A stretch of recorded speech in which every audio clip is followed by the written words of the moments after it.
Adrian Rose Leonard is a puppeteer, builder, and director who has worked in many forms of puppetry. She's puppeteered on TV shows like Waffles and Mochi's Restaurant, Crank Yankers, and Mr. Neighbor's House, as well as movies such as If It Bleeds and The Butthole Surfers, The Whole Truth, and Nothing But. She's also directed several projects, including short films and music videos. I talked to Adrian Rose Leonard about all this and more on this episode of Under the Puppet. You're listening to Saturday Morning Media. And now, back to our show. Welcome to the show that is preserving puppetry through the personal stories of professional puppeteers. My name is Grant Pachoco, and this is Under the Puppet. Adrian Rose Leonard, welcome to Under the Puppet. Thank you so much. It's really an honor to be here. I feel like I am among an amazing group of people that you've had on here. And so, yeah, thank you for having me. Of course. We've known each other for, many years, I would say. Yeah. But I'm very excited to sit down and really do a deep dive into all the things you've done. And I always start by asking, do you remember your first exposure to puppetry, the first time you saw puppets? I have photos of me as a baby with a Kermit doll. So I'm pretty sure Sesame Street, The Muppet Show, those were the first things I remember. I was lucky enough to grow up in the 80s, which was just, everything had puppetry from TV to film and just music videos everywhere. So I don't know if there's a specific moment, but definitely Sesame Street was a staple of every day that, come home from school and it was on, or it was on in the morning. I don't even remember specific times, but Kermit, he was like my little soulmate. I was like, Kermit's the best. So, and then it just branched out from there. So yeah, very young, very young. Great. And now you do so much stuff. You're a puppeteer, you're a fabricator, you're a director. Do you come from a creative family? Was your family creative growing up? Yeah, actually, my dad was in radio. He worked. He was the program director of the public radio station in Johnson City, Tennessee, where I grew up. He also owned and ran a music room, it's not quite a nightclub type thing, but it's a bar where the room is specifically designed for like really great music. So lots of bluegrass, jazz music, blues, stuff like that. So I grew up around a lot of music. My dad's also a drummer and his dad was a drummer. So there was always music around. My mom was an artist. She painted. She kind of like was an artist of life too, I feel like, because she sort of made our home a very creative space and did really interesting things with the different rooms, and she collected things and then would make artwork out of it. So I was definitely surrounded by creativity, and it was always encouraged as a kid. If like we went to a restaurant, we didn't have cell phones back then, so the parents would bring along like a coloring book and crayons, and I was an only child, and I was happy in my little world, coloring or drawing, and my parents always encouraged it, and any kind of creative endeavors, it was always encouraged. And sort of later on, when I did kind of decide to pursue puppetry, my mom had passed away by then, but I called my dad and I was like, Dad, I think I want to be a puppeteer. And after like a brief little silence, because I was like, I don't know if he's going to think I'm crazy, he was like, that totally makes sense. You should do that. So to have parents that encouraged that creativity, I think was, incredibly important for me. So yeah, definitely lots of art going on in the house. Well, you mentioned sort of drawing and coloring and stuff. Was there, as a young kid, was there any sort of performance in there as well? Like you said you grew up in a musical household. Were you learning instruments, things like that? Yeah. Oh, definitely. Yeah, I didn't even think about that. I was very shy as a child, but there were definitely times when I felt more comfortable to sort of come out of my shell. My dad was also kind of a photographer, like amateur photographer, and I was often the subject. And I took those moments to like, okay, now the camera's on me, and I would like do some poses, or I'd come up with a little attitude or something silly and fun to do. And so, I think I was encouraged to let that part of myself out as well. But being an only child, I was sort of really used to all of that being sort of just within myself. And it wasn't until a lot later that I kind of started coming out of my shell. And I think that puppetry helped me do that, because I finally sort of really dove into my passion and realizing that I could talk to other people about this thing that I loved, and that sort of gave me this confidence that I maybe didn't have earlier, to sort of feel really confident in this passion that I had. So even though like growing up I was in bands, I was a drummer, I feel like there was always this sort of like the hiding in the background thing, which is what drummers are kind of hiding in the background. And, puppetry, you're kind of hiding, but you're performing through something else. So there's this shyness there. And then as I got older, it kind of came out more, and I started to sort of be like, I think I'm like a closeted lead singer, or like a closeted like front person of a band, or so, so it sort of changed and developed over time, that sort of confidence of being myself and coming out of my shell. It was a more private thing, I think, as a kid. Yeah. I was really shy. So. Yeah. What was that? I don't know. I want to say inciting incident or whatever that made you want to jump into puppetry. What you said you kind of came to it a little bit later, but what was that made you went, ooh, this is what I like?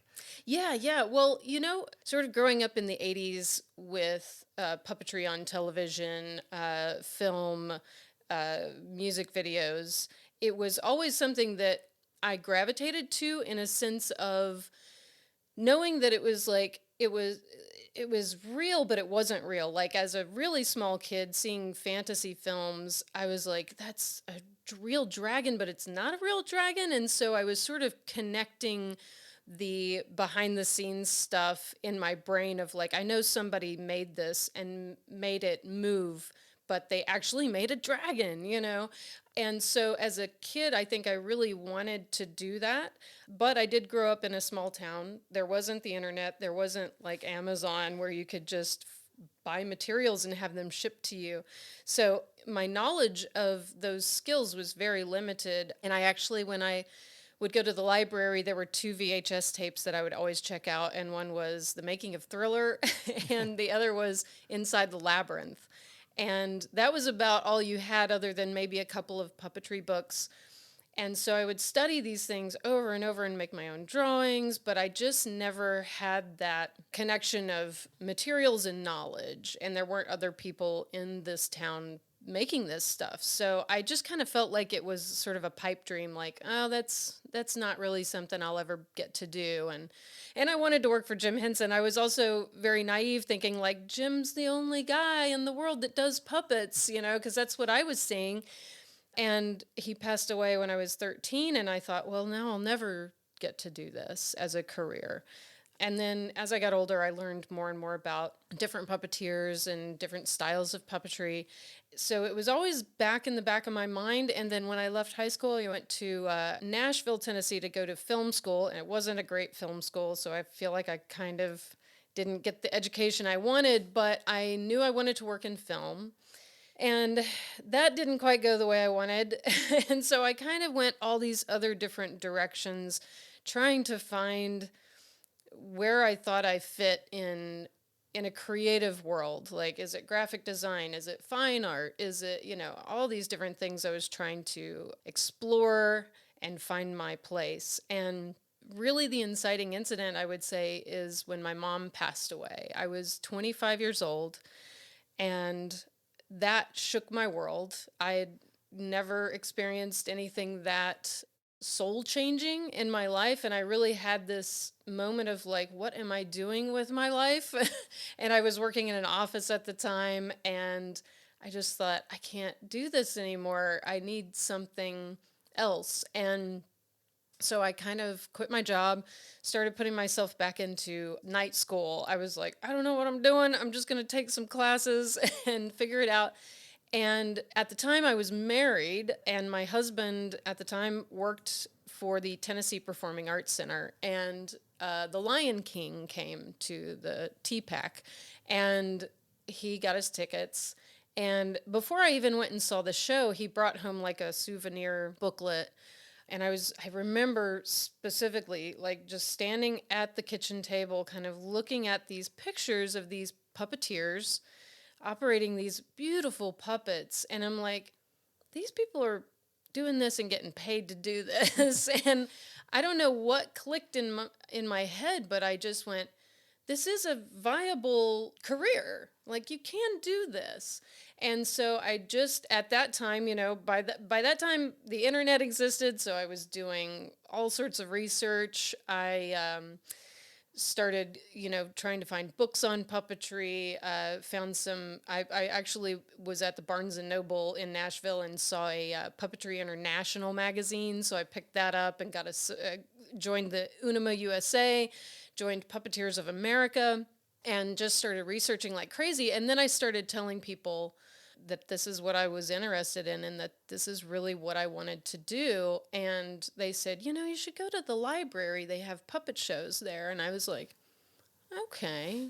And I thought, it's probably like, a guy with a sock on his arm and he's like reading books to kids, which is great. Don't get me wrong.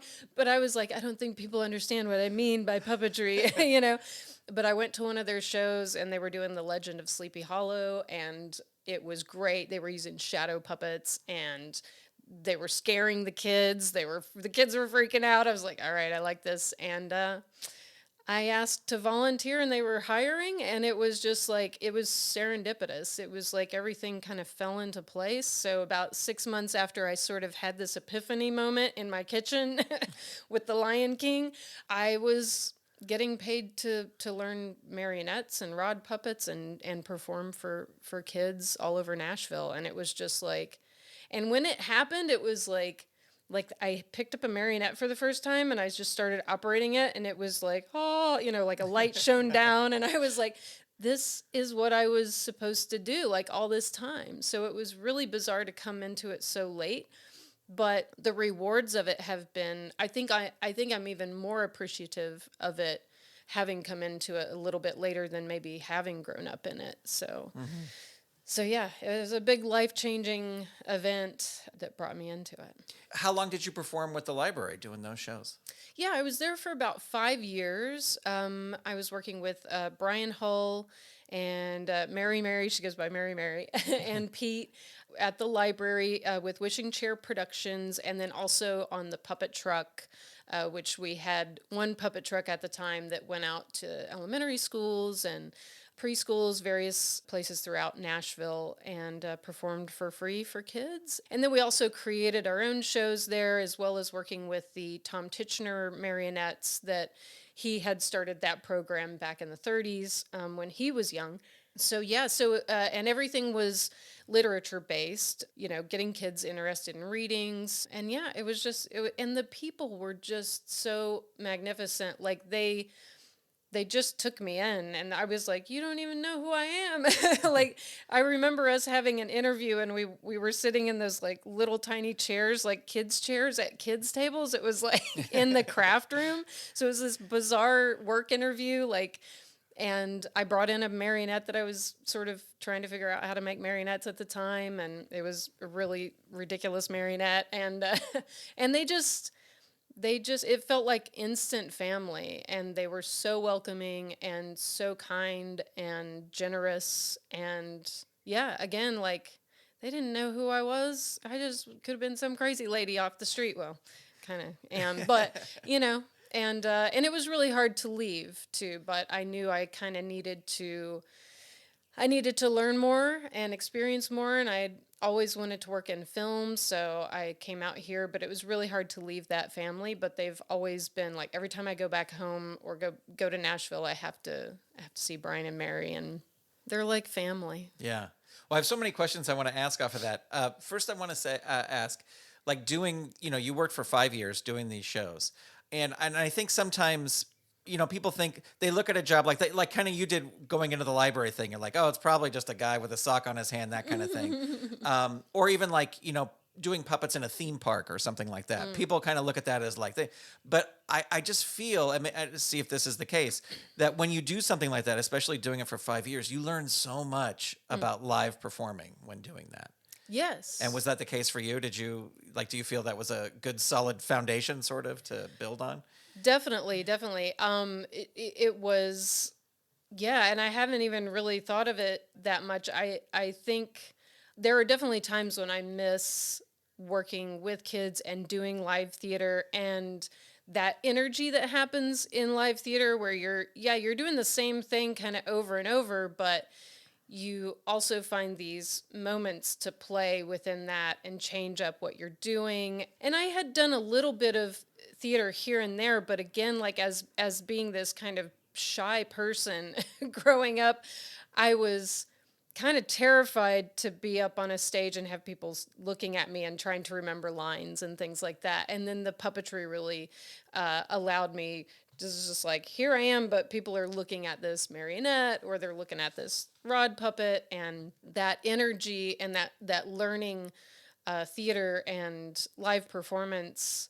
Yeah, it was kind of new to me. I mean, I'd been in a lot of bands, so I was kind of used to being on a stage in that sense, but a completely different energy. I was in a bunch of punk rock bands and stuff, so it's very different. But so yeah, I think it was definitely a foundation of getting used to theater and how that works and the energy and everything. So, and I think that carried on when I came out here and worked at the Bob Baker Marionette Theater for a couple of years. And when I go back now to see a show at Bob Baker, like, first of all, I'm just remembering all of the songs and the routines. They all pop back into my head, but I'm like, oh yeah, I miss that sort of, that audience interaction is totally different from film, but there's a whole different energy with film that I also am like kind of addicted to. So Yeah.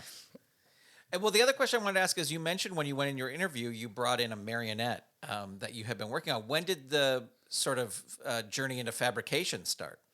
yeah, I mean, it was really after that sort of moment of that epiphany in the kitchen with the Lion King thing, because I was so enamored with all of the puppets that I was seeing in these magazines and online, and just sort of realizing that like I can create these characters and the different styles that I gravitated to, and I kind of wanted to start exploring like what would my characters look like. And I had always done a little bit of sculpting and a little bit of, I was always making things with my hands, whether it be Legos or model kits or different things like that. So sort of journeying into the a movable sculpture really is kind of how I was seeing it. I had this aesthetic that I wanted to go towards, but then delving into like how things move and how they are supposed to move and your limitations, or just sort of exploring that was started to become really fascinating to me, and the sort of problem solving of it too, and then just learning the different materials and techniques and things like that. But at the time I brought in this marionette, it was literally like you take like those screw eyes and you kind of hook them together. And there were no like governors on anything. So this marionette was just a dangly mess. So I had a lot to learn. And the thing too about the folks at the library is that they were learning too in a lot of ways, because they were sort of basing their stuff on what Tom Titchener had built in the past. And so he did a lot of fabric marionettes. But then we also had the Pico puppets, which were from two women. I don't remember if they were sisters, but I think they were based in Chicago, and they had these beautiful wood carved marionettes with like, leather strap sort of hinges on the elbows and knees and things like that. So it was a completely different style of marionette, and that they had donated all of those to the Nashville Public Library. And so when I was working there, if we had to do repairs and things, I was able to sort of deconstruct a marionette and see how it had been made and go, oh, that's how you do that, and start implementing that into my work. And yeah, just kind of learning and growing through that. And there's still stuff that I want to do that I've yet to do, where it's like, I'd love to learn animatronics, but that's like a whole other really detailed thing. So, I have like creative ADHD, I think. So I'm like, oh, I want to do this. Oh no, now I want to go over here and do that. So I tend to not stay in one place long enough to become a master of anything. So I'm kind of one of those jack of all trades, master of none. But I think that has benefited me over the years, is having all of those skills. Yeah. Do you think that, well, you just kind of said it, but being a fabricator and someone who has worked on, building puppets, does that help you when you are on a set or on like in a production? And if so, how? Totally. Yeah, I think I'm going to say this right out the gate, is there is absolutely nothing wrong with just being a puppeteer and not a builder, or just being a builder and not a puppeteer. I think, there's people who are amazing at puppeteering who have never built a puppet. But I think from my point of view, also as a wrangler, because, I've wrangled on several TV shows and films and things as well, knowing the construction and then also knowing performance and how things need to sort of function on set has been incredibly beneficial, especially when just even communicating with either the producers or directors or the performers on what their needs are, what does the puppet need to do, how long does this puppet need to last, because you're like, how much money do you have? And, oh, well, for that amount, this will last a week, or whatever. So I think that all of that works in tandem to hopefully give the performer the best possibility of great performance with the instrument that they're working with, because I often think of this as like you're playing an instrument is what puppetry is in a way. And so it's all that whole world has sort of blended in with each other and hopefully made me a better builder, and also just a better consultant even in a production, to know what questions to ask beforehand to hopefully get the best out of the product I'm creating. So I hope that answered your question. Yeah. I just feel like I dabbled in building puppets. I was not very good at it, but I was just like, how do you build a puppet? And I feel just even knowing a little bit about fabrication or how a puppet is put together can help you, because if you have a puppet on your hand and like, I don't know what this imaginary scenario, but if you have a puppet on your hand and like your hand is flopping around inside the head, and like, oh, can you just hand me a piece of foam to put in there, instead of stopping everything and taking the puppet over, or how to just repin a rod so that you can do a certain move instead of having the wrangler do it or something like that. Those are good, like, kind of basic skills to have to save everybody time and make the job easier.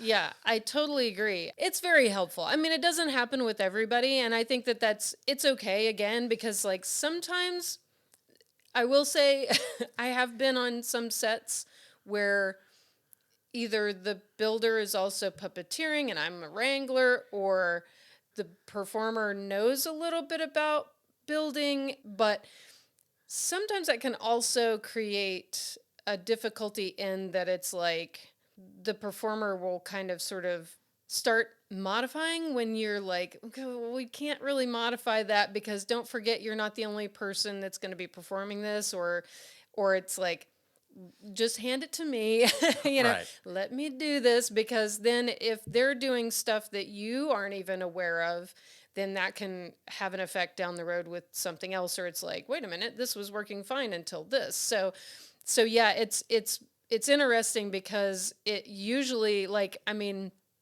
I would say 85% of the time that's a good thing. And then every now and then you're like, oh, please don't do that. Right. Yeah. So, Yeah, what I was mentioning is just like little thing, not like don't break out the glue gun and you're gonna yeah, start yeah. doing your own repairs. But Yeah. because I'll be the first person who's like, this isn't working, Yeah, But yeah. but if it's just like, oh, to adjust, bend a rod or whatever to do Oh, something, yeah. like it's good to know how to do that. Exactly. Yeah, don't if you get handed a Muppet, don't start doing things to it. That's not what I was advocating for. Yeah.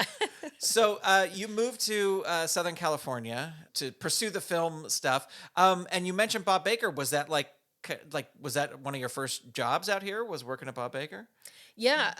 So when I knew I was going to come to LA, I did a few things in advance to hopefully, just give me a better chance, because you come to a place like Los Angeles completely cold, where the only people are the people who also moved there from Nashville, and it's like they're doing their own thing, and you don't really know anybody specifically in the niche thing that you're doing. It can be incredibly intimidating. So one of the things I did was I joined the Los Angeles Guild of Puppetry, and just got my name into their brains, and like, as I'm a person coming out there, and then someone had recommended that I get on LA 411, which I think still exists, and just type in the word puppet or puppetry, and all these different places will pop up, because it's basically like a yellow pages for the industry. And so I went in there, typed in puppet, and just, I think probably like 75 different companies popped up, whether it be theater companies or shops, like the character shop or the creature shop and things like that. So I basically cold emailed like 75 places and was like, this is who I am. These are the skills I have. This is what I'm looking to do. And I'm coming out to LA. And only 2 people responded, which is, hey, if anybody responds, you're lucky. Yeah. And one was the Bob Baker Marionette Theater, and the other was the Rogue Artists Ensemble. And so because I had this marionette experience, I went and interviewed with Alex at the Bob Baker Marionette Theater and got hired right away. So that was great. And then with the Rogues, they were doing Zen shorts at the time, which involved a lot of tabletop puppetry, which I had done a little bit of in Nashville, but not quite on the scale that they were doing. So I learned a lot through them as well. And so, yeah, from those 2 places, obviously, I started meeting people and talking to people about what my goals were and what I was interested in. And those 2 places, and then also the Guild, obviously, it was just a lot of networking, really, and showing people what I was able to do and what my skills were, and letting people know that I wanted to learn more, and that I was like I'm a hard worker, just hire me to do whatever, that kind of energy. And so, yeah, I feel like from those places, it's weird. It took about 3 years of really hard work, but the jobs got bigger and better, and then just meeting people, and it was, yeah, life-changing. So it was just about putting in the effort and doing the work. Yeah, and you mentioned networking. Networking is like such a huge, moving from San Francisco to down here, like it never would have crossed my mind to join the Guild. Oh, You know what I okay, mean? yeah. Like if that was, at the time I was doing comedy, so it was a different area. But even then it wasn't like, it's so smart. And I think that's such a great lesson for people. Like, and how powerful, also a great example of how powerful the guilds are, is if you're moving to an area, find the guild, and then you instantly know a bunch of people. Yep, exactly. Yeah, it's so great. What was your first, like, in the industry job, like getting your first puppeteering gig on a TV or film project? Oh my gosh. I've been out here for 14 years. Okay. Okay. This is where it might get a little out of the PG range, but I'll try to be strategic with my words. I did a short film. It was a student. I can't remember if he was going to USC or what film school he was going to. And I got this phone call, and I can't remember. Somebody had recommended me, and he was doing this short student film called Separated about a man who he's a ladies' man, we'll put it that way, and his organs decide that they need a vacation and detach themselves from his body. And so I was asked to make said organ and as a marionette, and it was one of the weirdest things I've ever done. And and I was like, in my head, I was like, okay, you just moved to LA and this is one of the first things you're doing. Oh my God. Like, is this what this is going to be like? You know, it's been varied, but, and it was actually really funny and fun and just a really great problem solving thing because I had to start learning new materials and things like that. And like, how am I going to do this? And the weirdest thing is that it's got kind of a face and then it's got like arms and it kind of wears a little coat and has a suitcase and like, you know, and then communicating with this perfect stranger really about this weird thing and like, well, how does it move and weird stuff like that. So as bizarre as it is, it was actually like a really fun project to work on. And again, like just, you know, you're just sort of tossed in the fire, like, okay, figure this out. And luckily, I had a lot of friends too who knew different materials that I could try for this particular thing, and different techniques, and just talking to people and going, how would you do this? And you know, and it turned out pretty well. And so from there, I kind of got a couple of other short student films. Like there were thankfully a lot of folks doing weird puppet stuff at the time. I did another student film about a doll. This little girl has this doll and it kind of comes to life and it's sort of in her imagination. But I remember talking to the director and they were like, okay, so we're going to go out to this park and this doll and this little girl have to dance and they're going to dance in a circle. And this doll is basically a marionette. And I'm just like, okay. And I'm like, are you going to have like a cherry picker or how am I supposed to get this, you know, high enough off of the ground to allow this marionette to, you know, sort of walk in a circle? And they're like, well, we're going to find a tree maybe with like, there's this tree with a really big arching limb. And I'm like, okay. And we get there and I'm looking at this thing and I'm like, okay, I'm still young.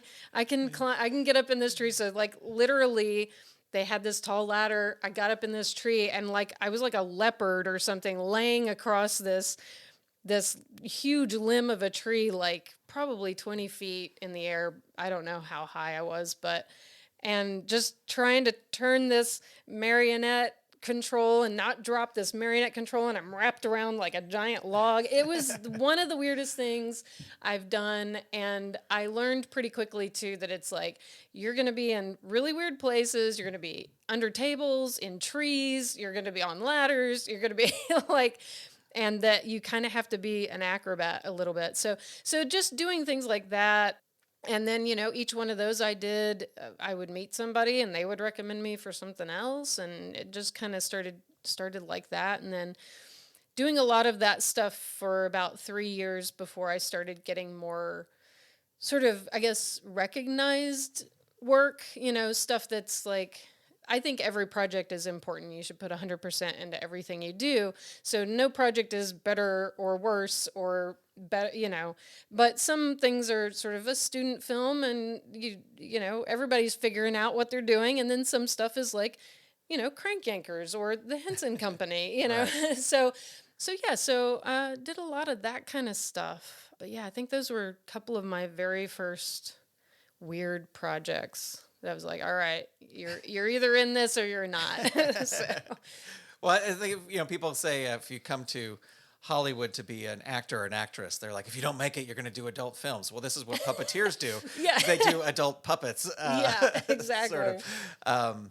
No, and also the thing about being in a tree is it's such a funny thing because I think a lot of puppets like, oh, you're crammed in a sofa or Yeah. under the stage, and it's like, oh no, but for marionettes, it's completely the opposite. You're in a tree. Yep. Well, let's talk about some of the things that you worked on. Some of these maybe not more important, but more recognizable productions. And one thing I just know because I was very excited when you got this because it was a really fun project. But is the Mr. Neighbor's House on Adult Swim? So can you talk about working on that and your character on that? Yeah, yeah. Well, and that's a crazy story too, just in a sense of auditions. I that was my first audition. I had worked with Michelle Zamora, Viva la Puppet, and I can't remember what we had worked on something with Kate Micucci and Kat Solon, like a little music video thing, and so we had worked on a couple of small things together, and she actually told me, hey, there's this show I'm building the puppets for. You should come audition. And I was like, all right. And I get there. I open the door to the audition room, and there's like a bunch of people I know who have been in the business way longer than me, who are like super professional. I'm like, I do not have a chance in here, but I'm gonna do it. I'm gonna try. I've never auditioned. I kind of sort of just threw caution to the wind and just was like, I probably won't get this, so who cares, And I think that kind of helped my nerves a little bit.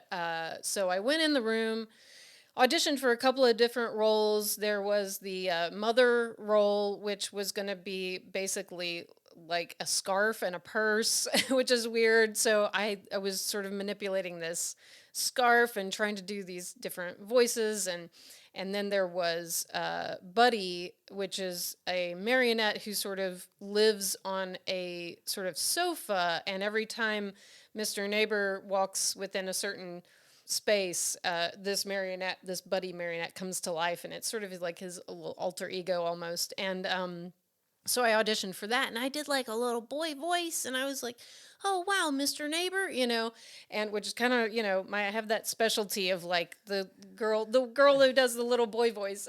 And yeah, I had a great time. Brian Husky was in the room, and so yeah, I auditioned, left. I was like, well, there's no chance that's happening. And I got a call back and went in, and we did the pilot.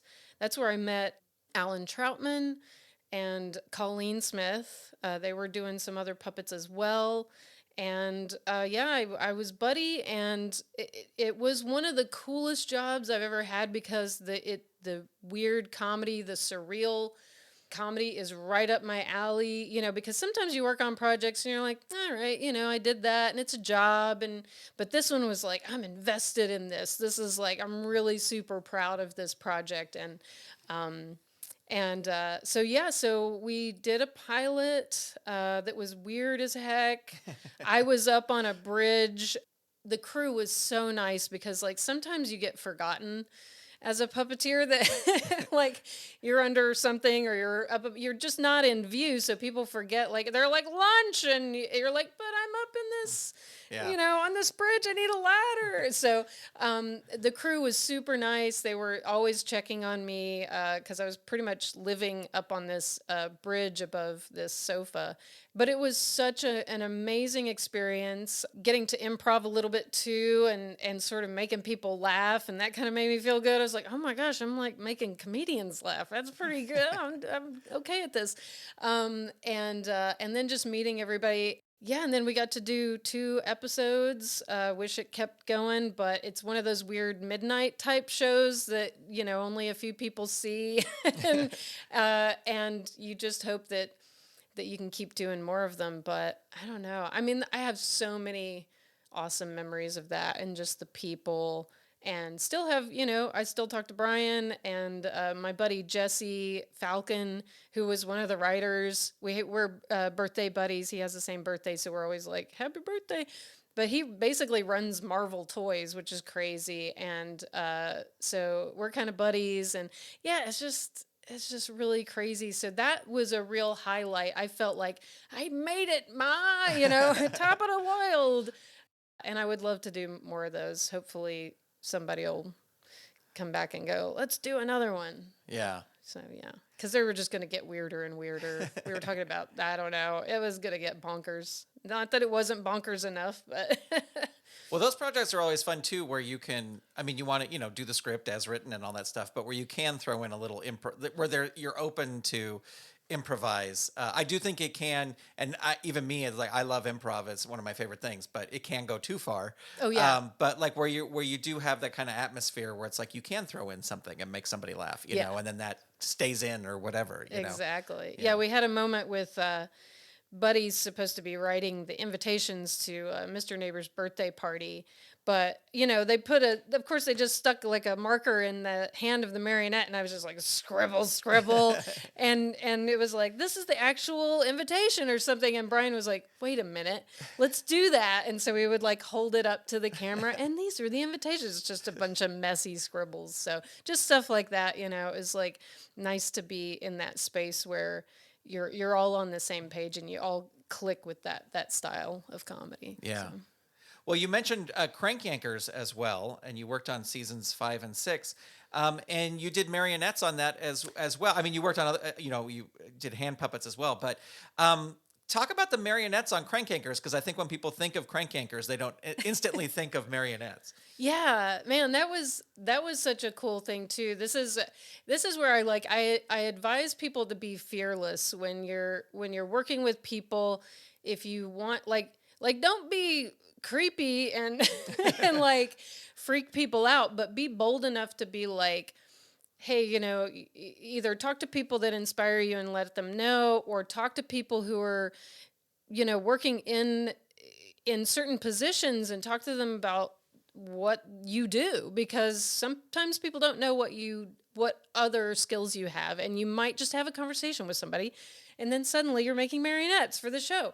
So I actually was originally brought on as a wrangler, and because I am a SAG puppeteer, it was very convenient that sometimes they'd be like, oh man, we could really use somebody else to puppeteer this thing, and it would be like, I'll do it. And then, it was a really great opportunity to have all these skills. But at lunch one day, I was talking with the director and showrunner, John Kimmel, and I was like, I'm going to sit next to John, talk to the director and make friends.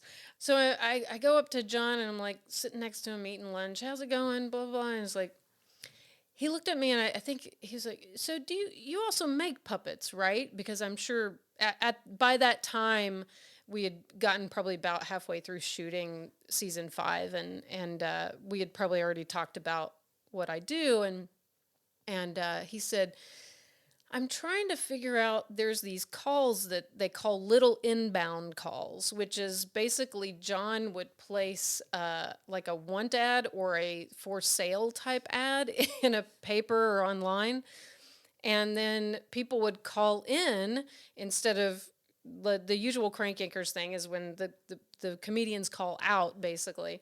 So they would get people to call in and say like, oh, this set of free dumbbells or something. And then John would do a fake recorded message like, if you want the dumbbells, say dumbbells and stuff like that, and get people to start saying weird stuff, and it was really silly. So he was trying to sort of create these characters that were still in the aesthetic of the Crank Yankers world, because they have a very specific look, but something smaller or a different type of puppet, like we were talking about a rod puppet, maybe hand puppets or glove puppets even. We came to the conclusion that we wanted to do marionettes because they wanted to put them in little sets. And the great thing about marionettes is you get a full body puppet, because oftentimes if you're doing hand puppets, it's usually a half a puppet.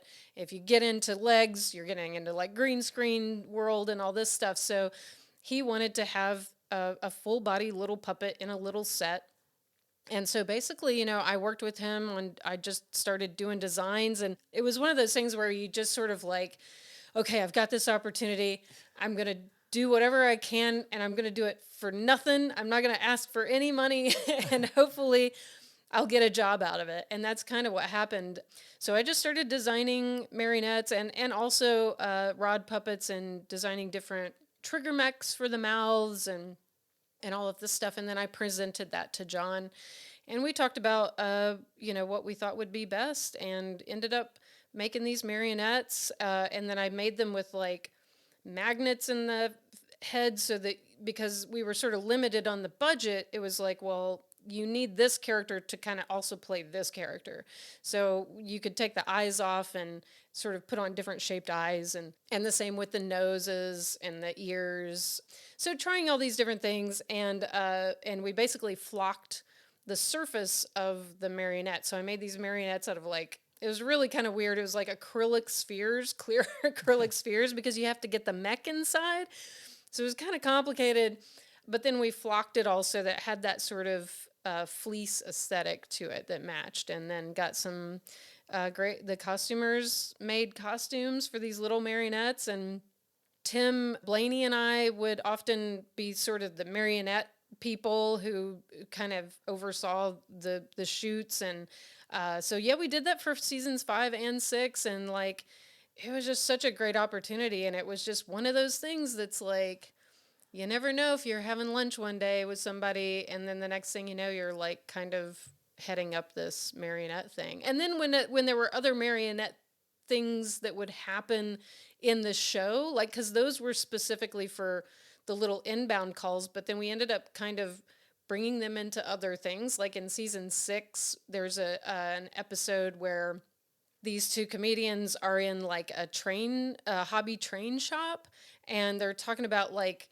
there's graffiti on the trains, and it's like then these little marionette characters kind of pop in with little spray cans, and so we ended up reusing the marionettes I built for these other it's like a weird little crossover world. And yeah, it was just really cool. I kind of became the marionette person. Like we had another episode where I remember Paul McGinnis is down on the floor doing one hand and rod puppet character, and then like me and Tim and a couple other folks are up like almost in the ceiling of the sound stage with these trapeze characters. And these were actually, those marionettes were, I think, from the Kyoto brothers, and I think they had been used on Team America.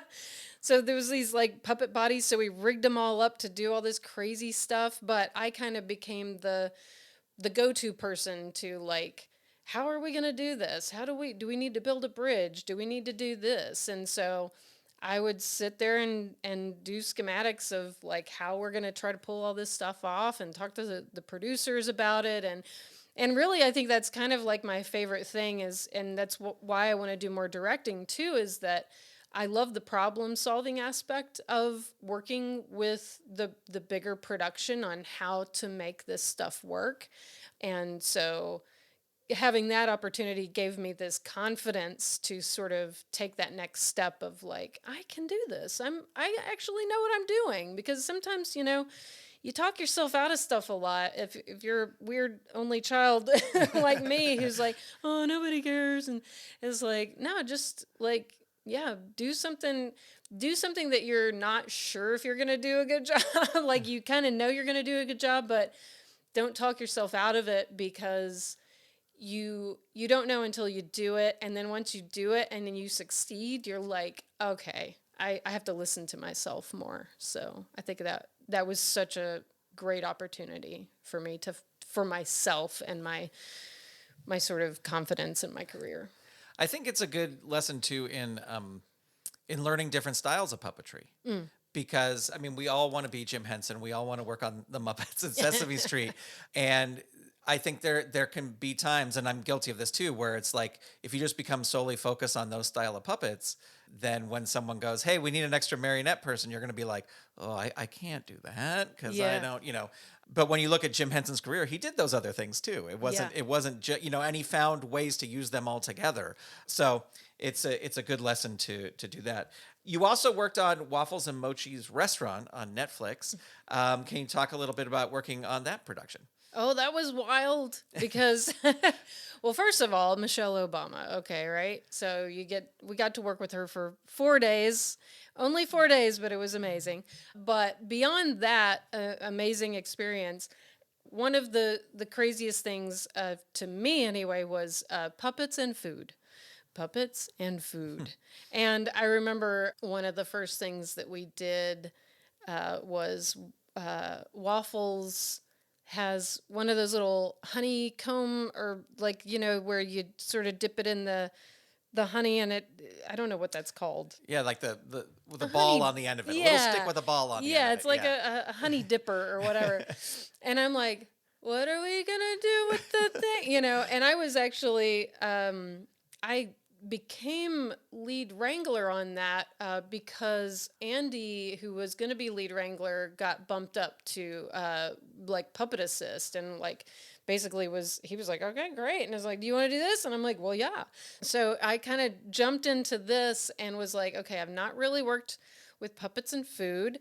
And, so I was basically right there with Artie, who was a puppet captain, and we would stand there and go, on set, go over stuff with the director. How are we going to do this? And there were a lot of things like, red flag. We can't this tray of cheese and crackers. We have to rig a certain way and things like that. So that was one of the most challenging things. But going back to the sort of Waffles and the honey dipper. It was like, okay, so Waffles has this honey dipper, and she's supposed to put the dipper in the little bowl of honey, and then like lift it up and just say a line, and we're good, and that's it. And we did it. Everybody was just like, be super careful, honey on a puppet, be careful. And we did it. And it was like, and cut. And we were like, yeah. And then I think we all got so excited that the assist forgot that they still had the honey dipper and went to relax and just went bloop, like right on Waffles' face. And it was just like, like honey right on the face, but it was okay. And Rachel Burson was there as my awesome wrangler helper, and she's incredible. And so we were just like, all right, we got to do what we got to do, and you wash the waffles and you hang her out to dry while you get a different waffles. So thankfully that was one of those shoots where you have the luxury of having more than one puppet, which is really rare. Sometimes you just have the one puppet and you're like, please don't do anything to this puppet. But it was such a great group of people. I got to assist also with a few of the puppets. Again, another really great opportunity to be wrangling and then also be a SAG puppeteer. So it's like, I feel like I have like a little superhero cape sometimes. It's like, I'll do it. Yeah. And I get to swoop in and sort of show my skills with this other thing that I do. And but yeah, and then working with Michelle Obama, she was just amazing. And like, as the Wranglers, we were really lucky because we kind of like were right next to where her and her entourage would hang out on set. And but there was an announcement before she would come to set. It's like, all right, Michelle's on her way. And they would start this amazing playlist of like funk soul music that just like, if anybody was in a bad mood, that your mood got lifted. You were like, we got this great music. And then Michelle Obama comes in. She's so nice. She was so courteous and just like, yeah, and just loved being there with the puppets and the puppeteers, and then we all signed a painting that one of the art department guys did, and we were all like, "We love you, Michelle," and got a great picture, big group photo with her, and yeah, I mean, doesn't get much better than that. It's pretty freaking cool. So yeah, it was a really fun experience, but a lot of stress because food and puppets. Right. I don't recommend it. Especially honey. Yes, sticky stuff. No. Well, and you've done some great film stuff too, and I want to ask about a couple of your film projects. You were the lead puppeteer for Chip in If It Bleeds. Can you tell us a little bit about it and working with Chip on this? Yeah, that was one of the most recent things that I worked on. And this was a really great opportunity because, after I created my company, Little Wonder Productions, a few years ago, I've started thinking in more sort of long-term business ideas, which I'm not really a business person, but I'm trying to think in terms of like designing characters and owning characters and things like that, knowing that horror fans are very dedicated fans and they love a character that they can like have a doll of, or and I love Chucky, so I get that too. Like these iconic characters that people, you can merchandise the heck out of it basically. Yeah. And so I was like, all right, if I'm going to get into this and I'm going to help design this character, I'm going to see if I can kind of get a piece of this. And so I said, I'd love to be part owner of this this puppet, so that down the road we can do different things with it. We can maybe do a feature with this character, maybe TV, whatever. And so so I helped to design this character based on the things that they already had in mind, and then I took the design, I sculpted the head, and then brought in Greg Ballora, who's an amazing marionette builder. He had built all my marionettes for the Louder Than You Think film that I directed some stuff on. And so I brought him in to basically make another marionette. And then Carol Binion made this beautiful costume. And then we also knew that we wanted Chip to have different expressions. Like, he doesn't have a moving mouth or any kind of moving expressions while he's talking, but he can, like, the camera can cut away and then it cuts back and he's got angry face. So I also made an angry face and a sad face.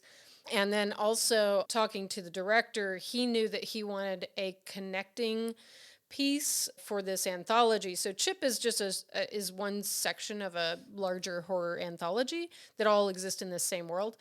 But he wanted to have, so basically Chip is almost like a Howdy Doody sort of like character. He had a TV show back in the day, and like, so we're sort of creating his backstory and like, what was this show like? And in the 80s it was like this. And so I was like, I would love to direct this thing that's supposed to be on the TV in the background. And Matthew, the director, was like, okay, yeah, that sounds like a great idea. So he let me just sort of run with this, and I ended up just sort of creating the intro to a fake TV show.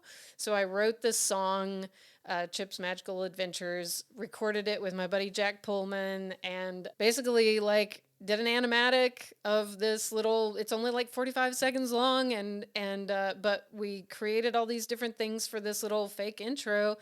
And I got to direct that, and then the doll is in the anthology, and he's doing what murderous dolls do. And but I think like that as a whole, that experience has been another one of those real pivotal moments for me as far as like my career goes, because I'm starting to think of things in more of a, not only as a director and a designer, but as like, what's the longevity of this character and what can we do with this character later? Mm-hmm. And how do I become more of an owner of the things that I'm creating?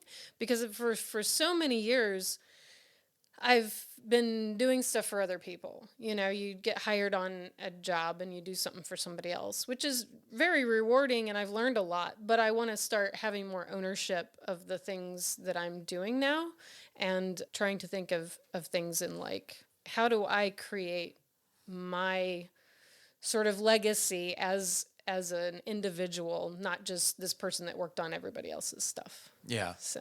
Yeah, that's like you. I mean, you could totally do this now, climb up into a tree, but at a certain point, you're not going to climb up in a tree to marionette. But if Chip or whoever is still starring in films, you can get paid for that. So that's not a bad thing at all. And I don't think there's anything wrong with going to conventions and signing stuff and like having these fans are so loyal, and that's like, that's really important. And like, as you get older, and puppetry is hard as you get older. I mean, you just got to face the facts. It's how much longer do I want to be under a table, crammed under a table, or I want to sit in a director's chair, and I want to and the thing about directing is I love working with all the different people, and you get to kind of have your finger in all the pies, as they say. So, I like that aspect of it too. And so there's nothing wrong with being crammed under a table. But And I will gladly do it tomorrow yes, if anyone please wants to pay me. me. So one project you have been involved in and both working for and creating projects for is Glop, which we've talked about. You have the Glop shirt on today. Yes. So can you talk about your work with Glop, and you've directed, you talked about directing, you've directed 2 short films for them as well. So can you talk a bit about those? Oh, yeah. And those were, they were kind of just for fun type of things, but like Glop is amazing. The Glorious Ladies of Puppetry. Got to work with them on their 2 seasons, doing some shadow puppetry for the first one, and then some animation for the second season. And then they've been really great at just sort of giving these prompts for people to make stuff, which I love. I love when there's like a 48-hour film, challenge or something like that. So Glop did a 48-hour puppet film project in February last year, I think it was. And then also a 1-minute silent puppet film, which I thought was really fun. And the first one, I was talking with my buddies Greg and Kristen live right down the street, and then Christine Papalexis. We were all going to get together and do the 48-hour puppet film project. And then probably a few days before we were going to start shooting, I came down with COVID. And I was like, so here's what we could do. I was like, maybe by the time we're done writing this stuff, my quarantine period will be over and we can all shoot. And we all just talked about it. And I was like, yeah, let's not risk it. So it was kind of sad, but I was like, I'm not feeling that bad. I could try to do something on my own. So I kind of came up with I wanted to do like a fake commercial because I love fake commercials. There's something about that first of all, you've already got fodder for it. You've got it's kind of an easy, you already know the format. You don't have to worry about how to come up with an entire story, which I can barely tell a joke, let alone a story. So I'm still working on learning that. But so, and I was talking with my partner, Travis, about ideas, and we were brainstorming, and I was like, I want to do this fake commercial, like a fake prescription drug commercial, because there aren't enough of those. And just came up with this weird thing called time worms. I think the prompt was the past. And so kind of came up with this thing, and I basically did it on my own because Travis also got COVID at the same time. So we were both sick. So while he was sort of out of it and I was sort of feeling okay, I'm just sort of taking objects in my apartment and trying to set them up on things and create little scenes, and just really doing it on my own, which is, there's this wonderful joy in that, though, that I think makes me feel like a kid again when I was young. And I remember my dad brought home a VHS recorder, camcorder thing that sits on your shoulder, and I basically took it from him. I was like, thanks, Dad. And I ran around and just filmed everything. And it felt like that again, where you're just like, I'm just going to do it. And then, and then kind of everything comes together. And I got some friends to come up with some dialogue. I have these great friends. They go by Hot Metal Playground is their name. They're in Michigan, and they're 2 sisters who are freaking hilarious.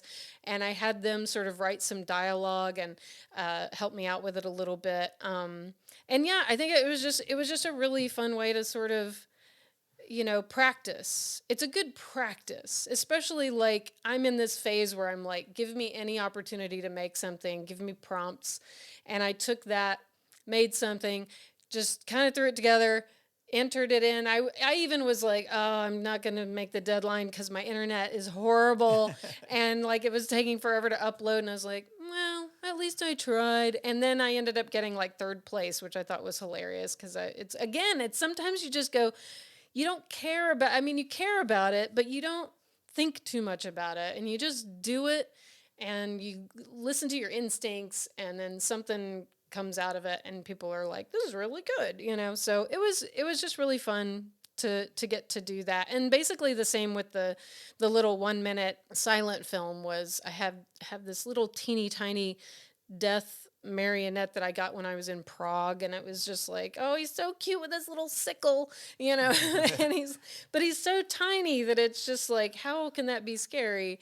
And so I just did this little thing where I tried to kind of make him look like he was like bigger than he was, and then he's on these landscapes, and then eventually like you realize he's like, this doom music, and then he turns out he's like teeny tiny, and then the guy he's about to work his magic on just sneezes or something and blows him across the room. And it's just so, but I think those things are really important for filmmakers and storytellers to take advantage of, and just don't think too much about it and do it and have a good time. And you never know like what kind of little things you'll come up with. But, yeah, great exercises. Yeah, for sure.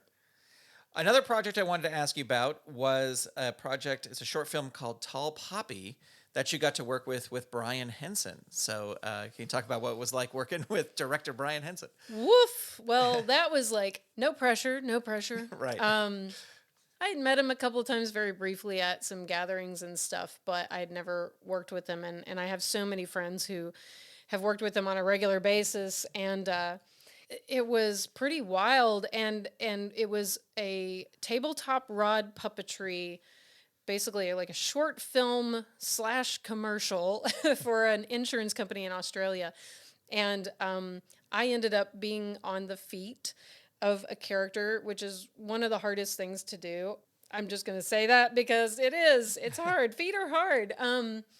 The team of people was awesome. And then just getting to, practice with these folks, work with some people that I hadn't really necessarily worked with before. And I got to work with Kevin Clash, which was pretty cool. I had not met him. And then working on in this studio where there was a ton of previs stuff because it was mostly shot on blue screen. And, they would they had these previs 3-dimensional spaces that you would then put the puppets in and set the props and stuff around that.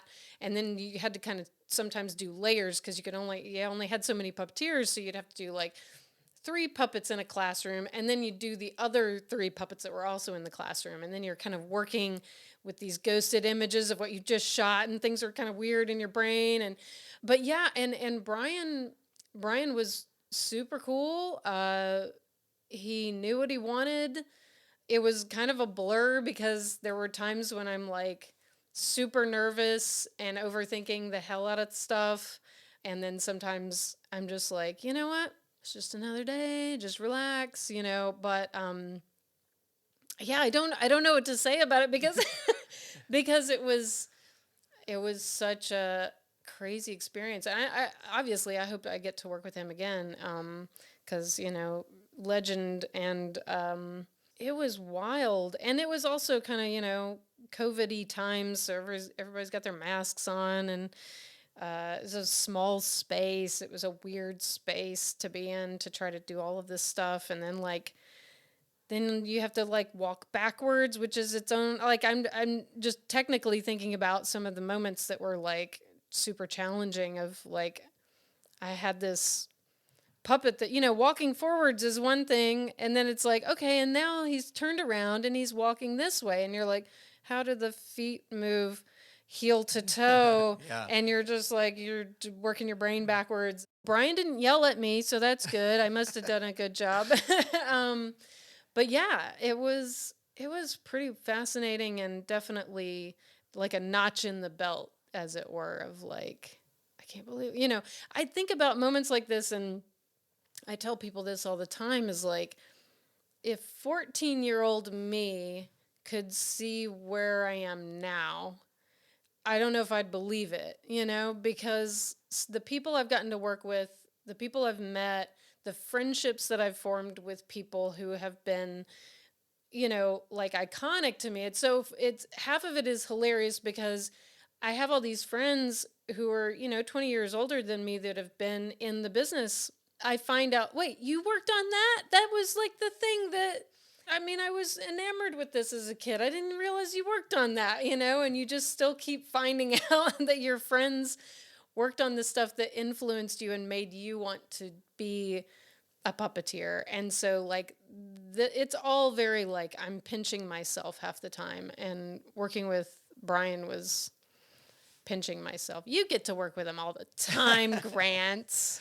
Well, I should be asking you what it's like. Well, but I haven't worked with him a lot on film projects. I've done a lot of work with him on Puppet Up, and I worked on Earth to Ned. But even that Earth to Ned was such a big thing, and I just knew that Tall Poppy was a smaller. You said it was a small cast or small puppeteer group and everything. So, and like I just remember, like I worked with him on Happy Time Murders, but I was such a background performer. Like I just hey Brian, how's it going? That's basically all the interaction I had. I did sit next to him at lunch, like for the days that we were working.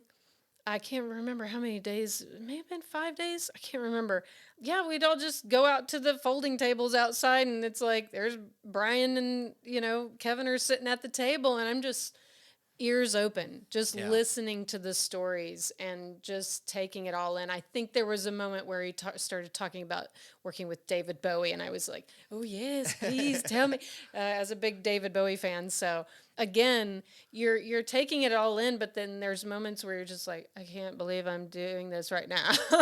Yeah. So well, and I think that's also fun because I worked on Wet Hot American Summer 10 years later, and the director is David Wayne, who I think is just brilliant. I think he's amazing. And I didn't really know of him before working on that. But then when working on that, I go, oh my gosh, this guy's incredible. Oh. And I just remember one day we all broke for lunch, and he was the first person through the lunch line, and he went to like the little eating area. And then I don't think I was second necessarily, but I was after, and I kind of came in and I was like, oh, I'm not going to sit next to him and he was like, come on over, sit here. Yeah. And I think that's, like you may be in those situations where you're like, well, I'm just a lowly puppeteer. I'm not going to sit next to the director, but at least I don't think they're going to care. You know what I mean? Like it's and you do have those opportunities where your ears are open. And, I didn't sit right next to him, but I sat at the same little 6-person table. And then all of a sudden it was like, oh, Jason Schwartzman and Chris Pine and everybody else is like, and then you're sitting there going, how am I here? Why? But it's, definitely take those opportunities because you're working on the same project, and yes, it's the director, but exactly. And those are just precious moments because I totally know it's like, do I sit over there? I really want to sit over there, I mean, I kind of had that moment when I was on Crank Yankers, because the really cool thing was all these different directors came in because, you've got different people basically doing the same format. And, you're looking at the call sheet, who's directing today? And, I see this name, Tom Stern, and I had worked with them, I think, a couple of days already. And I was like, why is this so familiar? And I looked him up because I was just ridiculous. My knowledge is not great. I don't have an encyclopedic knowledge like some people do. But when I looked him up, I was like, oh my gosh, he did Freaked. It's like one of my favorite movies. And then like the next day I was like, okay, don't nerd out. Don't freak out, but I was like, I needed to tell him how much I appreciated that film. And I'm at the wrangling table and doing some stuff, and he comes over to check out what we're doing. And I was like, by the way, Tom, I just wanted to say, Freaked is one of my favorite movies, and I just wanted to say thanks for making it. And he was like, oh, the movie, because it's such a cult classic, like not everybody knows it. And he just was excited that, that somebody knew it. And then like now we've become friends, and we've worked on the, I'm going to have to say Butthole Surfers. Well, yeah, I'm going to ask you about it anyway. So. But like, and now it's just, again, it's like, if you don't take those chances and just go, like, it's the being genuine of it. It's like not nerding out and like, oh, you're like the best, or like pulling like a Chris Farley, like, do you remember that time that, like just, even if you kind of feel that way, you just like genuinely tell somebody you appreciate what they do, and hopefully they're cool enough to be like, yeah. And then, you're just people working on a thing together, and that's, those are those moments. Yeah. Yeah. Well, let's talk about the Butthole Surfers, the whole truth and nothing but. Um, yeah, because this is one of the most recent projects you've worked on here, and I think it had like, didn't you go to South by Southwest? Because did they have a screening of it there? Yeah, Is yeah, it- we did. We premiered last month, March 12th or 13th, I think was the day. So yeah, I just got back. I assume this is a story of the band, the Butthole Surfers. Yeah. But so, how do puppets kind of figure into to this film? Yeah. Tom loves puppets, obviously, and he's worked with puppets since he and Alex Winter were doing stuff way back in the day. And so his appreciation for puppets and the different styles of puppetry and animation and how all of that can enhance a story, like he's already kind of there. So he worked with Russ Walco and Drew Massey to create puppet versions, almost like caricatures of the band members. And the main puppets of the band were all hand and rod puppets. And so really over the past year, I think we kind of started shooting the puppet stuff in December, like November or December of 2023. And yeah, like Tom basically built this studio in his backyard and made a space big enough for us to have like a bunch of green screen and sort of black out the space so that we could film in there. So yeah, so I did a lot of wrangling. I did some puppeteering and wrangling on that, but like Drew and Nikki, Christian were some of the main puppeteers. And then we also did some miniature work, which is a lot of the stuff that I worked on, taking these small vans and cars and making them look real funky and dirty. And then we sort of drove them across a giant inflatable globe for these traveling shots. And so Tom worked in a lot of different styles of puppetry and animation because the band itself is such a punk sort of noisy band that this sort of slapdash cut and paste almost feel of it's almost like these moments are a punk band flyer or something, you know. There's definitely some really like beautiful moments too with the puppets where like they built these amazing sets of these rooms of like where Paul Leary and Gibby Haynes kind of start hanging out for the first time and they're smoking pot and they're like listening to music and they have all this almost like this fall in love moment and it's just really well done. And so there's that kind of stuff, but then there's also this really more punk rock aesthetic to it. And so yeah, I mean like, and even Tom's way of making the film, I know he worked on it for years before we even got to the puppet stuff, but his sort of DIY way of making this film was incredibly inspiring because, you know, the industry as we've known it is literally collapsing around us. And while that's happening, you're finding these people who are like just determined to make their art. And to get to work with Tom over, you know, just random weekends over the past year and see how all of this comes together and see how much he's put into building this stuff on his own and, you know, just, you know, and we're all pitching in too. It's like, you know, that's why we have to do 6 really low budget projects to make ends meet because we're all putting in the sprinklings of funds and stuff and like doing what we can. But getting to do that was incredibly inspiring. And it's just like, this is what making movies is. And we all, if we want to make movies, we've got to just make them. You know, you can't wait around for somebody with a big bag of money to go, here you go, kid. You know, it's like, do it, find the people who are passionate about it and make the thing with them. And like, if it takes you 6 years, do it. And then you're going to premiere in the biggest theater at South by Southwest. We won an award that we didn't even know we were up for. It was ridiculous because we left the theater. They pushed us all out because they were about to have the awards ceremony. And we're like, okay. We went for drinks and stuff and dinner. And somebody texted Tom, was like, y'all won an award. It was like, what? We didn't even know.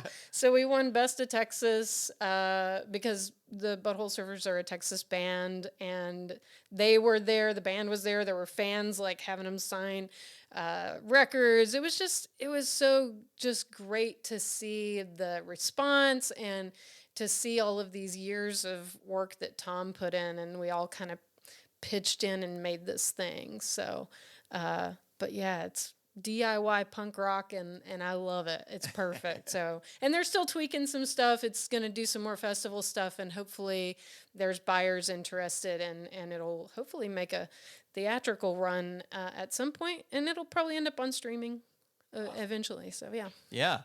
Well, as we start to wrap up here, one thing I do want to touch on, because I know you've been very involved in it, is, and we've mentioned it before, but is the Los Angeles Guild of Puppetry. And so far as that you were president of the guild for a while. So can you, I don't know, I feel that we've talked about how important guilds are so many times on this podcast, but just I would love to know your thoughts on the Los Angeles Guild of Puppetry and what it was like being president. Yeah. Well, I do think guilds are important. I think they're absolutely necessary to networking and meeting people who are doing the same stuff that you're doing and want to do. And so, like I said earlier, when I knew I was coming out to LA, one of the things I did was join the LA Guild of Puppetry. Just started looking to see what kind of events they did and what to expect. And actually, it's funny because when I first moved out here, my old pal and boss, I call him my boss, but he would be like, I'm not your boss. Brian Hull at the Nashville Public Library knows Donna Kimball. And so when I moved out here, he was like, hey, Donna, maybe meet up with Adrian and take her to lunch or something, just help her out. Donna contacted me, asked me to, and I had met her briefly before, but she contacted me and was like, would you like to go to brunch? And I was like, oh my God, I'm in LA and I'm going to brunch. It was like, I'd never been to brunch before. So I was like, this is the most LA thing. And she was like, I'm going to bring my friend Christine along. She's the president of the LA Guild of Puppetry. And so we went to brunch, met Christine, instantly hit it off with her as well.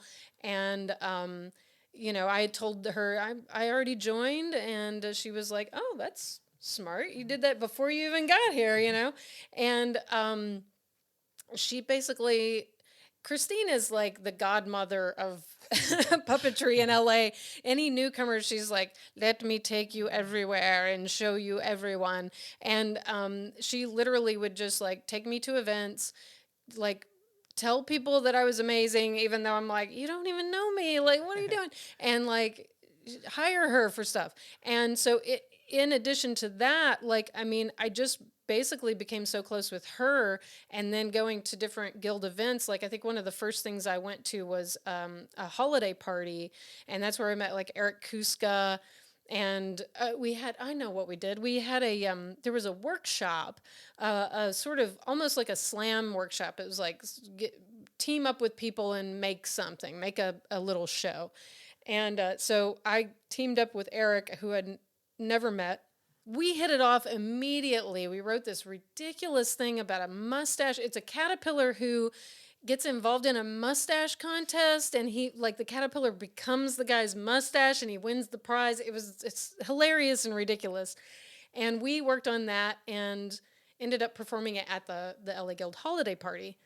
So that was one of those things where it was like, already started networking, already started finding people who, with like minds, who were encouraging me to just make stuff. And, having just moved here and I had a lot of free time because I wasn't really working.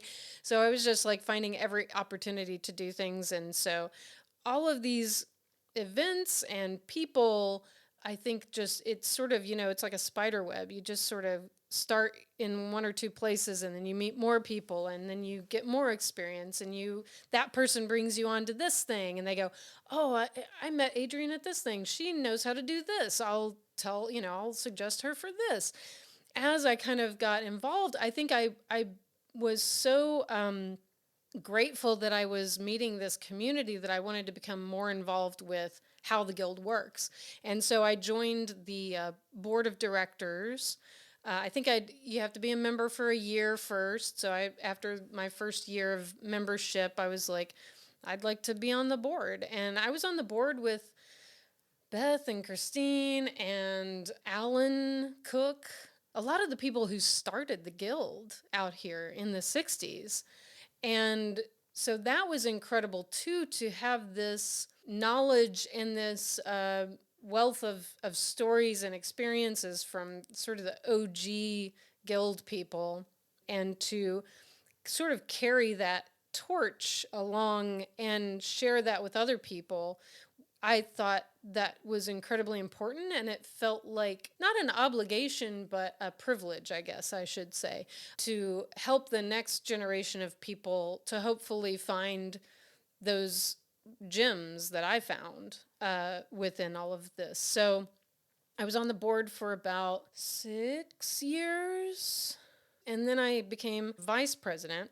And I think that's when Greg Veniclausen was president, because Christine had been president for like 6 years in a row, because she is the guild basically at this point, even though she's not technically on the board anymore.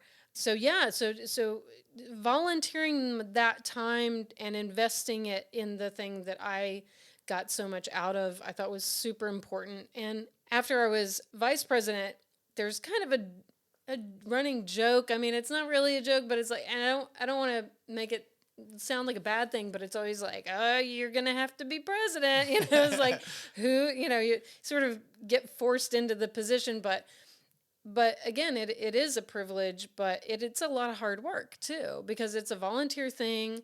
If you're wanting to do events and a newsletter, and you're trying to like find discount tickets to things and give people a reason to be a member, that's a lot of work. And so that's why getting the right people to be on the board is important, because you want those people to invest a little bit as well.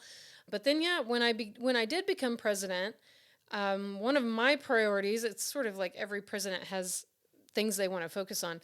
One of my priorities was going from the sort of, there's a bunch of papers and boxes, and that's how our filing system worked, to digitizing things and making things a little easier for the generation coming in next, because I realized that we needed to have things easily accessible online by different people, and we needed to start sort of getting into this digital age, even though I'm of a generation that just sort of in between myself, and I think that's kind of why I wanted to do that. So my focus was really trying to make it a little easier for the next generation of people to come in and communicate and help keep the guild going, because there were a lot of times where it felt like the guild was in life support mode. It was like, is this going to keep going? And that happens a lot. I learned with organizations like that. It's sort of like, as the people who started the guild, whatever guild it may be, whatever volunteer organization that may be,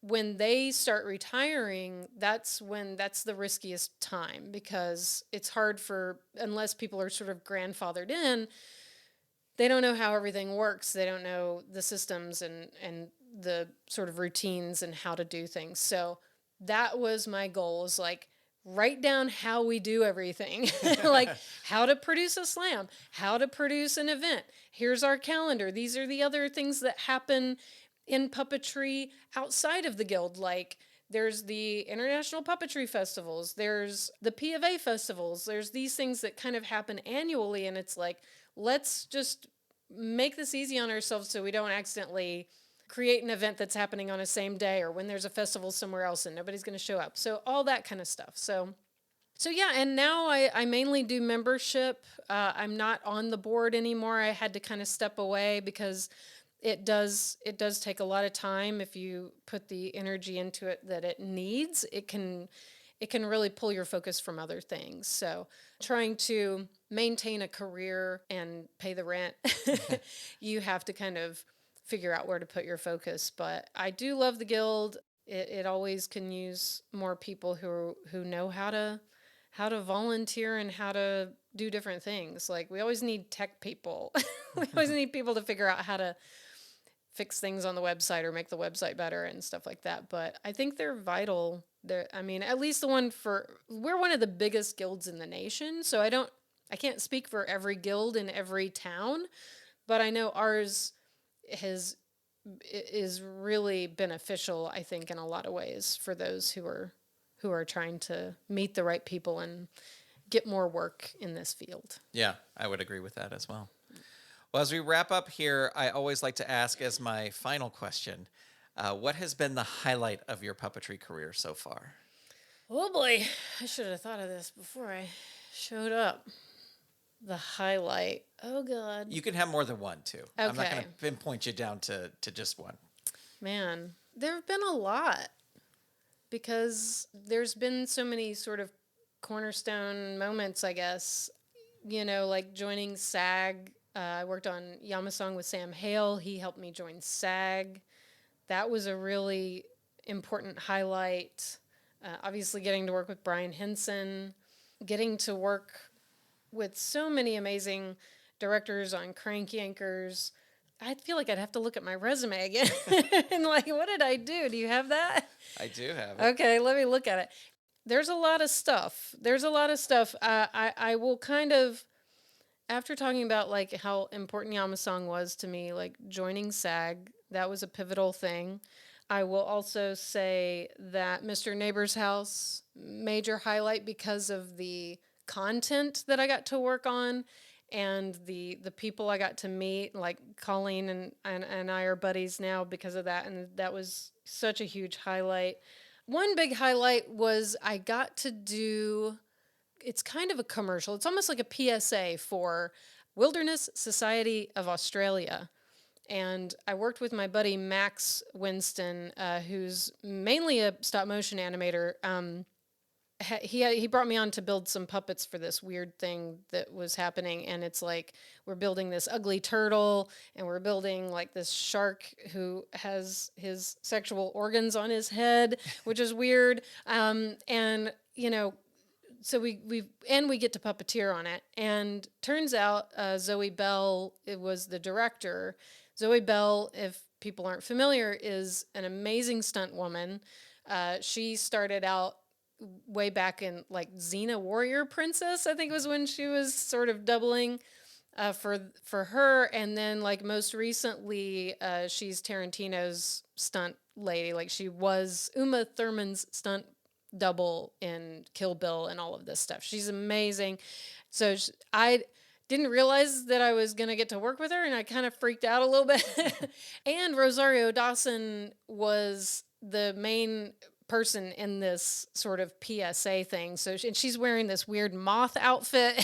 Anyway, it was a PSA to bring attention to ugly animals that also need saving, that are like being in threat of going extinct, because it's like, you love all these cute and cuddly things that are endangered, but what about these ugly, weird animals? And so it was such a surreal thing to work on. And the fact that as a stunt person, Zoe Bell knew some of the complicated things that I had to do with, like, I have to lay on the floor in this weird way, or I've got to cram myself under this rock. And she would get right down on the floor with me. She's like, okay, yeah, we're going to do this and we're going to do that. And I'm doing a really bad Australian accent. But, and so she was just super great to work with. And that was just one of those pinch me moments where I'm just like, I can't believe I get to do this. And then I got to work with one of my favorite bands, Sparks, which is Ron and Russell Mael. And I got to do these LA Iworks spots. That's where I got these really cool glasses. My friend Ambar, she's an amazing director, and she's also a Sparks fan. And she saw me on set one day wearing a Sparks shirt, and she's like, oh, you like Sparks? I'm going to be doing this thing. Maybe I can bring you on. Because we were basically puppeteering these weird... It was just like masses of sunglasses. So it was like I was asked to basically create a bunch of sunglasses that could be marionetted, and they kind of fly at Ron and Russell, and then they part to reveal these beautiful LA Iworks glasses. So there were these just really fun spots, that just little 30-second spots, and got to meet them and work with them, which was just like, oh my God. And also to be like, don't whack them in the head with these glasses, like, okay, right. I'm meeting these people who are like, I'm a huge fan, and you're swinging a bunch of glasses around their faces. Like, don't hit them in the head. But they were super kind and just really sweet. And so yeah, those are some highlights. And then I have to talk about directing marionette segments for the documentary Louder Than You Think, which also premiered at South by Southwest in 2023. We won the audience award in our category, so that was great. But that was one of these opportunities where Sam Hale suggested me to the producers who were looking to do some interstitial moments with puppets. So basically, there's all these moments in documentaries where there's animation or recreations, and these guys wanted to use puppetry, but they didn't know where to start really. And they had worked with Fawn Davis over at Fawnco to create a hand puppet version of Gary, who was the subject of the documentary. And they were like, this is cool, but it's not quite what we're going for. We needed to have some serious moments as well, and the hand puppet just felt too kind of funny all the time. So it was hard to have some serious moments with it. So they ended up talking to me, and the very first phone conversation I had with Jeff, one of the producers, I went from basically I was going to be the puppet builder and probably a puppeteer. And then by the end of the phone conversation, I was directing these segments because I was able to communicate some ideas and some logistical things and come up with some suggestions for how to approach these 7 different segments in different creative ways. And they were like, well, we're going to need somebody to direct these because we don't know anything about puppetry. And I was like, I'd like to throw my hat in the ring, and because I had been wanting to direct, and then I got this opportunity, and it was amazing, and just to put together the team and figure out the logistics. I mean, I've never worked so hard in my life, and I learned a lot, and I also learned I needed a producer to help me early on and take on some of the stuff that I probably shouldn't have been doing, but creatively, like getting to work with them, developing these moments and what these characters were going to do, and then like doing animatics and then editing that and tweaking all this stuff, and then getting to start to delegate stuff. Like I think the only build thing I did was I sculpted Gary's head, and that was the very first thing that I did almost as a like proof of concept to help me get the job. So I sculpted Gary's head, and they were like, that's Gary. And they were really excited about it. And then I was like, great, I'm not building anything else. So I brought in Greg Ballora to build the bodies for the marionettes. Got all these, Jack Pullman helped me build sets. And yeah, so just getting that experience. And then we ended up going to Fawnco again to shoot a bunch of the segments and build all these sets. And it was a production. And I just felt like I was like, I am in my element. Like, this is what I want. This is where I want to be in my career, is like getting to bring all of these talented people in to do their specialty, work with them, let them do their thing, but also have some input. I love it when somebody's like, should this be blue or red? And I'm like, oh boy, I get to decide, I am God. No, a little bit of a God complex. I mean, we all have it as puppeteers. But so to do that, it felt like this is where I want to be. Like, and I've felt that a lot of different times throughout my life where, because you don't know until you're there. And sometimes you try things and you go, that's not what I want to do, On the set of Crank Yankers, I would watch these amazing puppeteers who were like, I was like, I don't know if I'm ever going to be that good at that. But when I was watching the directors doing their thing, I was like, that's what I want to be doing. And I love puppeteering, but I'm like, the directing, that's it. So I think the biggest highlight so far, beyond getting to work with all of these amazing people and having all these different experiences, is getting to sort of produce and direct stuff. And I'm hoping to do more of that, but it's probably another long journey. It's a big chapter. So Well, you're already on your way. I give you a lot of answers. So That's perfect. Pick and choose. Adrian, thank you so much for being on Under the Puppet. I appreciate it. Thanks, Grant. I'm just so excited to be on the show, and I love the show. It's so good, and thank you for making this show, because you bring you bring interest and insight into this weird world that's hard to explain to people sometimes. Well, thank you for being on it. I appreciate it. Thanks. My thanks to Adrian Rose Leonard for being on the show. For links to some of the things we discussed, check out the show notes for this episode number 107, over at underthepuppet.com. And if you'd like to hear even more of my conversation with Adrian, it's available to the bonus content patrons over at patreon.com/Saturday Morning Media. And I would like to send a special thank you out to all of the Saturday Morning Media Patreon patrons who help make this show possible. Patreon patrons at the producer level and above who get a special shout out are Eve Cunning, Kathy Crawford, Tony Urbano, Brandy, David Akers, Paul, Scott Armstrong, Vicky Sebring, Ricky Chavez, Karina, Jeff Toro, and Lee Thompson. To become a patron and support the show, visit patreon.com/Saturday Morning Media. And thank you for your support. Well, that's going to do it for this episode of Under the Puppet. If you have questions, suggestions, or feedback about the show, send them via email to underthepuppet@gmail.com, or you can connect with the show on Instagram or Facebook by searching for Under the Puppet. And don't forget to tell a friend about the show. This episode featured music by Dan Ring and was expertly edited by Steven Staver. Thank you so much for listening. Under the Puppet is copyright 2025 Saturday Morning Media, Grandpa Choco executive producer, all rights reserved. www.saturdaymorningmedia.com. You've been listening to Saturday Morning Media. Stay tuned. We'll be right back.